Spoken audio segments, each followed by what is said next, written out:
Hello friends, నేను శరణ్యాని. ఇవాళ సంసారం ఒక సాగరం 18వ భాగం చదువుకుందాము. రచించిన వారు మీనా గారు. ఇంతలో గౌరమ్మ వచ్చింది. ఏమిటి ఒక క్షణమైన ఉండడు? అన్నం తింటే పరుగో పరుగో అంటే ఇటువంటి వాడితో ఎంతకాలం ఎలా పడ్డావే తల్లి? మహా అయితే మీ ఇద్దరు సుఖంగా ఉన్న రోజులు వేల లెక్కతో చెప్పొచ్చు, నాకు అర్థమవుతుంది. ఆనాడా ఈనాడా మనమంతా కలిసి అంటూ బాధపడింది గౌరమ్మ. శివయ్య వచ్చి, బంగారు తల్లి, మీ అత్తగారింటి విషయాలు చెప్పవే అన్నాడు నవ్వుతూ. పెద్దనాన్న అంటే ఆనందంగా శివయ్య పక్కన కూర్చుంది జాహ్నవి. మా అత్తగారు చూడటానికి భయంగా ఉంటుంది. ఆ జుట్టు, ఆ మాట, నోట్లో ఎప్పుడు ఆ కిల్లి ఎక్కడంటే అక్కడ ఊసేస్తారు, వ్యాక్ అంటూ ముఖం పెట్టుకుని ఒకలాగా పెట్టుకుని ఆయన చాలా మంచివారని చెప్పింది. మా వరలక్ష్మి పిన్ని చాలా మంచిదంటూ తను వాళ్ళ ఇంటికి వెళ్ళిన కొత్తలో ఆమె తనకు ఎలా సహాయం చేసింది, ఎలా మంచి చెబుతుంది, తను ఎలా ఉత్తరాలు రాస్తుందో అన్ని విషయాలు పూసగుచ్చినట్టు చెప్పింది. ఇలా ఉండకూడదు, అలా ఉండాలి అంటూ అన్నీ చెప్పింది. పిన్ని చాలా మంచిది. ఇక భూలక్ష్మి వదిన అంటే నాకు భయమే. ఎప్పుడు ఏదోలా మాట్లాడుతుంది, నాకు అర్థం కాదు అన్నది జాహ్నవి. మా బావగారు తాగుతారు కానీ మంచివారు, నన్ను ఏమీ అనరు, బాగా చూసుకోమని చెప్తారు అందరికీ. ఇంకా అంజమ్మకు ఒక్కొక్కసారి కోపంగా ఉంటుంది, ఒక్కోసారి ప్రేమగా ఉంటుంది, ఏది నిజమో తెలియదు. అది కాదు, మీ ఆయన ఎలాంటి వారో చెప్పవే అన్నది గౌరమ్మ నవ్వుతూ. మా ఆయన చాలా మంచివారు, చెప్పాలంటే బంగారం అంటూ తల వంచుకుని నవ్వింది జాహ్నవి. ఇంకా మా ఇంటి ముందు బామ్మగారు చాలా మంచివారని చెప్తారు అంటూ తన అత్తగారింట్లో తను భయపడిన విషయాలు, సంతోషకరమైన విషయాలు టూకీగా చెప్పింది జాహ్నవి. ఈలోపు సుందరం చెరుగ్గడలు, ముంజులు పళ్ళన్నీ తీసుకువచ్చాడు. సీతమ్మ కోపంగా చూసింది వాడి వైపు. శివయ్యని చూడగానే వెనకడుగు వేశాడు సుందరం. ఏం పని మీద వచ్చావు ఇక్కడికి అంటూ కోపంగా అరిచాడు శివయ్య. అది కాదు, చెరుకులు అంటూ నసుకుతున్న సుందరాన్ని చూస్తూ, అవన్నీ తీసుకుపో, మీ అక్కకివ్వు, చెరుగ్గాళ్ళు విరిగిపోతాయి నీ ఒంటి మీద అంటూ చాలా కోపంగా ఒక్కసారి పైకి లేచేసరికి శివయ్య వెనక్కి తిరగకుండా చూడకుండా వెళ్ళిపోయాడు సుందరం. అలాగే చూస్తున్న జాహ్నవిని చూసి, ఇట్లాంటి ఎదవలు మీలాంటి మంచి పిల్లల్ని ఇబ్బంది పెడుతూ ఉంటారు, అందుకే అమాయకంగా ఉండకూడదు, కోపంగా ఉండాలి. వీలు కాని సమయంలో ఇటువంటి వాళ్ళ ఆడపిల్లల్ని ఇబ్బంది పెడుతుంటే ఆ ఆడపిల్లలే చేతికి ఏది దొరికితే దాన్ని పెట్టి కొట్టేయాలి, ఎటువంటి వాళ్ళని అంటూ భార్యకు చెబుతున్నట్టు జాహ్నవికి అర్థమయ్యేలా చెబుతున్నాడు శివయ్య. లేకుంటే వెధవ పక్కింట్లో మనమున్న మన సంగతి తెలుసు కూడా, ఎంత వెరి లేకపోతే ఎప్పుడు లేనిది ఇలా వస్తాడా, ఎంత ధైర్యం ఉంటే తీసుకువస్తాడు అంటూ కోపంగా మాట్లాడాడు శివయ్య. ఇంటి మగ మనిషి మంచివాడు కావాలి, మొగుడు ముండంటే ముష్టికి వచ్చినవాడు ముండా అన్నాడంట, అంతే కదా లోకరీతి అంటూ బాధపడింది గౌరమ్మ. ఏది ఏమైనా జాహ్నవి చాలా తగ్గిపోయింది. బలమైన ఆహారం పెట్టాలి. మీ అక్క చెల్లెలు ఇద్దరు వారం రోజుల్లో పిల్లను చక్కగా తేల్చి పంపాలి.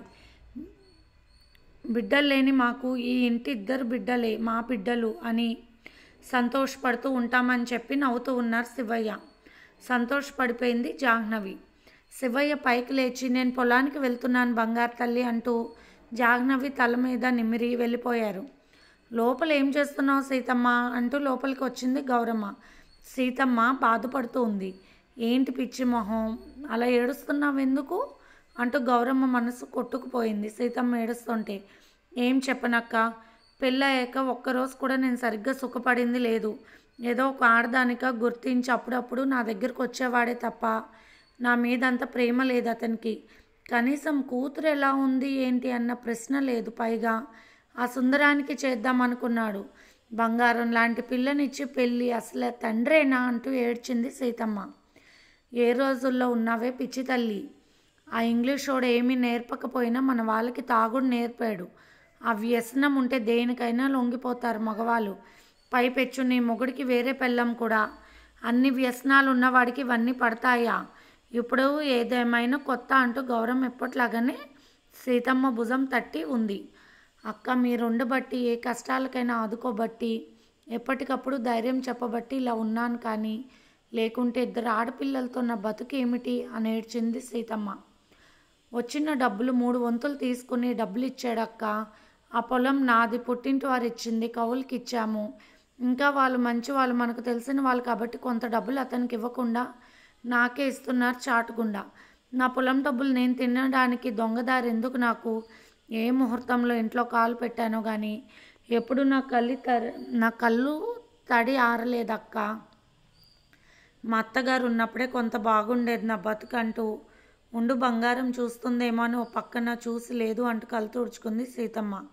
జరిగిందేదో జరిగిపోయింది. అసలు నీ అందం ముందా పంకజం ఏం బాగుంటుంది? కొందరు మగవాళ్ళకి ఏమి నచ్చుతుందో కానీ విచిత్రంగా ఉంటాయి. అక్క చిన్న మాట అంటూ చెప్పడానికి సంశయం ఇచ్చింది సీతమ్మ. చెప్పవే, నా దగ్గర నీకు సిగ్గెందుకమ్మా అంటూ నవ్వింది గౌరమ్మ. జాను బంగారానికి మాట్లాడడం చేత కావడం లేదు. భర్త దగ్గర ఎలా ఉండాలో, కాపురం ఎలా చేసుకోవాలో కొన్ని విషయాలు చెప్పక్క. తల్లిగా నేను చెప్పలేనా మాటలు అన్నది సీతమ్మ. అది నువ్వు చెప్పాలేంటే, నేను ఇప్పుడు అందుకే దాని దగ్గర కూర్చుందామని వెళ్తున్నా అన్నది గౌరమ్మ. పెరట్లో ఉయ్యాలూగుతూ జామకాయలు తింటూ ఉంది జాహ్నవి.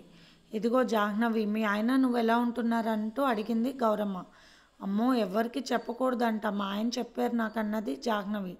సర్లే, నేను నీకు పెద్దమ్మనేగా, భయం అయితే వద్దులే అన్నది గౌరమ్మ.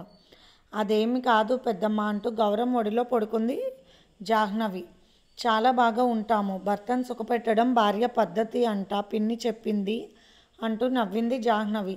మరి మీ ఆయన నిన్ను చాలా చక్కగా చూసుకుంటున్నాడా, ఇబ్బందిగా పెడుతున్నాడా అన్నది గౌరమ్మ. లేదు, కానీ మొదటిసారి నాకు చాలా ఇబ్బంది పెట్టారన్నది జాహ్నవి.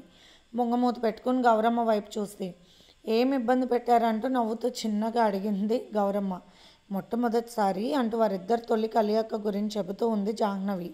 ఆ రోజు చాలా అనిపించింది, కావాలని అని విన్నది గౌరమ్మ. తర్వాత అంతా బాగుంది, నాకే కావాలనిపిస్తే నేనే అడుగుతున్నాను పెద్దమ్మ అన్నది జాహ్నవి నవ్వుతూ. మొదటిసారి అందరికీ అలాగే ఉంటుంది, అందులో మీ ఆయన తప్పేమీ లేదు. ఇక తర్వాత నీకు నచ్చిందని అలా అడగకూడదు. ఆడపిల్లంటే బెట్టుగానే ఉండాలి. కొత్తలో మగవాళ్ళకి ఆ మాటలు నచ్చిన తర్వాత నచ్చవు.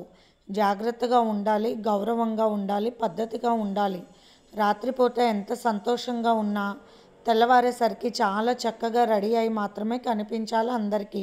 మనం పడుకున్న పక్క దుప్పట్లు మడతలు పెట్టేసుకోవాలని గౌరమ్మ చెబుతుంటే, అవును అవన్నీ ఆయనే మడత పెడతారు, నా ముఖమంతా సరిచేసి బయటకు పంపిస్తారని నవ్వుతూ చెప్పింది జాహ్నవి. తప్పమ్మా, భార్యగా నువ్వన్నీ చక్కగా చూసుకోవాలి. కాస్త పొద్దున్నే లేచి వాకిలు ఊడ్చి కల్లాపు చల్లి ముగ్గులు వేసుకోవాలి, ఇంటి ముందు వంటగది శుభ్రంగా తుడిచి నీట్గా పెట్టుకోవాలి. ఇల్లు గుమ్మాలు అన్నీ శుభ్రంగా ఉంచుకోవాలి. మనం విడిచిన బట్టలు కూడా ఒక బుట్టలో పెట్టుకోవాలి, ఎవరికి కనపడకూడదు. బాత్రూంలో నీట్గా ఉంచుకోవాలి, మనం విడిచిన బట్టలు అక్కడ ఉంచకూడదు. వాడిన సబ్బు కూడా నీళ్ళల్లో లేకుండా చూసుకోవాలి. వంట నేర్చుకోవడానికి ప్రయత్నించాలి. ఎన్ని చేసినా జాగ్రత్తగా ఉండాలి. ఎదుటివారు మనల్ని మెచ్చుకుంటారన్నారని పొంగిపోకూడదు. హెచ్చులుగా అన్నీ నాకే తెలుసు అన్నట్టు మాట్లాడకూడదు. మీ అక్క సంసారం ఇంకా గొప్పదే, కానీ మీ అక్క కుటుంబం గురించి పొగడకూడదు నువ్వు అత్తగారింట్లో. అలాగే పుట్టింటి గురించి కూడా పొగడేయకూడదు. హద్దులు ఉంటాయి తల్లి. అవునా పెద్దమ్మ అంటూ అలాగే చూస్తుంది జాహ్నవి. నీకన్నా చిన్న వయసులోనే మాకు పెళ్ళిళ్ళు అయ్యాయి, కానీ తెలివిగా అన్నీ గమనిస్తూ పెరిగాం కాబట్టి పద్ధతిగా ఉండేవాళ్ళం. మీ నాన్న అమ్మ సుఖంగా ఉంటూ మీరు కూడా వారి దగ్గర ఆనందంగా పెరిగితే మీకు కొన్ని తెలివితేటలు వచ్చి ఉండేవి. తండ్రి తోడులేని పిల్లలతో బయటకు వెళ్ళడం చేత కానీ మీ అమ్మ ఇంట్లోనే పెంచుకుంటూ భయంగా ఉండేసరికి నీకు అసలు ఏమీ అర్థం కాలేదు. మీ అక్కకు వచ్చిన సంబంధం వాళ్ళు మంచివాళ్ళు కాబట్టి దాంతో అసలు ఇబ్బందే లేదు. ఎటొచ్చి ఇబ్బంది అంతా నీకే. అత్తగారిల్లు ఎలా ఉన్నా మనం గౌరవించి తీరాలి. ప్రతి ఒక్కరిని అర్థం చేసుకోవాలి. ఒక్కొక్కరు మాట్లాడుతున్న మాటలకి వారి ముఖ కవలికలకు సంబంధం ఉండదు గమనిస్తే. అవన్నీ తెలుసుకుని మౌనంగా ఉంటూ తెలివిగా ఉండాలి. ఎవరైనా ఒక పని మనల్ని బతిమాలి చేయించాక వెంటనే మనం ఇబ్బంది పెడితే అది వారి వల్ల ఏమైనా జరిగిందా అన్న అవగాహన కూడా ఉండాలి అని గౌరవం చెబుతున్నప్పుడు ఈ విషయం మా ఎదురింటి బామ్మగారు కూడా చెప్పారు. అక్క ఏది ఇచ్చినా తాగకు అని చెప్పారు రహస్యంగా.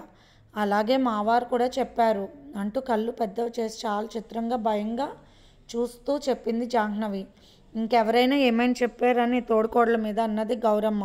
అవును, వరలక్ష్మి పిన్ని చెప్పింది, చాలా జాగ్రత్తగా ఉండమని ఒకసారి అంటూ ఏడుపు ముఖం పెట్టుకుంది జాహ్నవి. ఒకరోజు తనకు మేకులు గుచ్చుకున్న సంగతి గుర్తుకు వచ్చింది.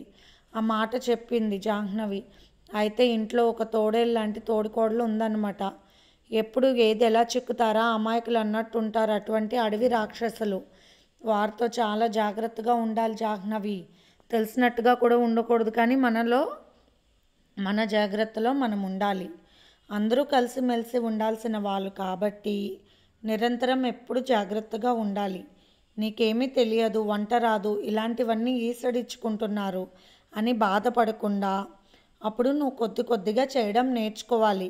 ఎవరేమీ అనరు నిన్ను అంటూ చెబుతున్న గౌరమ్మ వైపు చూసి అలాగే చూస్తుంది జాహ్నవి.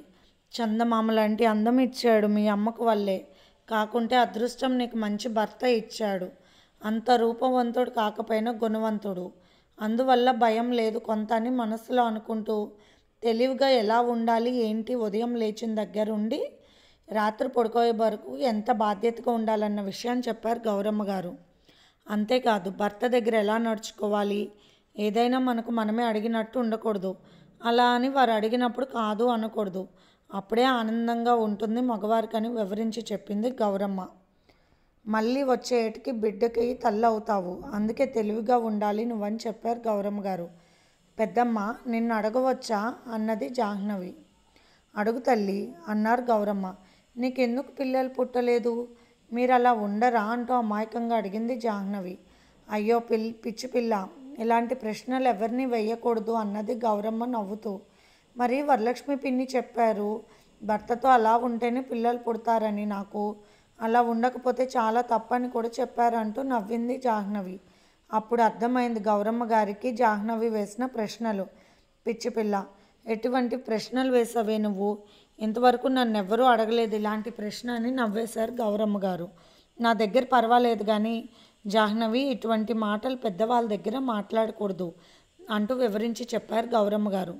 భర్త ముందు కలకల్లాడుతూ ఉండాలి, అంతేగాని అంతా ముడి వేసుకుని జిడ్డు ముఖంతో ఎడాపెడా బట్టలు కట్టుకొని కనబడకూడదని చెప్తున్న గౌరమ్మ గారి మాటకు అడ్డొచ్చి, అంటే మా తోడుకోడల్లాగానా అన్నది జాహ్నవి. ఏమో నాకు తెలియదు, అలా మాత్రం ఉండకూడదన్నారు గౌరమ్మ.